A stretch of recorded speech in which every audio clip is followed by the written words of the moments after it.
MDM ॲपवर नवीन menu कसे आणावे हे आपण आज बघणार आहोत। सर्वप्रथम आपली MDM ॲप आपण ओपन करावी।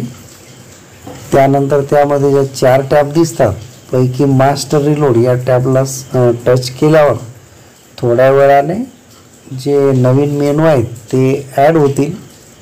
तर थोड्या वेळात त्या ठिकाणी असा मेसेज येईल, मास्टर रिलोड पूर्ण झाले आहे। आता हे झाले आहे का नाही हे बघण्यासाठी परत आपण रोजची हजेरी यावर टच केलं की आपण जी विद्यार्थ्यांची हजेरी भरतो त्या खाली जे कडधान्य चा मेनू असतो तो आपण त्याला जर टच केलं तर त्यामध्ये आपल्याला सगळे मेनू आलेले दिसतात। आपण त्याप्रमाणे रोजची हजेरी आणि नव्याने आलेला मेनू निवडून दररोजची उपस्थिती नोंदवू शकतो। हे सर्व आपण मोबाईलवरच करू शकतो। अत्यंत सोप्या पद्धतीने आपल्याला हे मोबाईलवर काम करता येते। तर अशा प्रकारे व्हिडिओ आवडल्यास व्हिडिओला लाईक करा।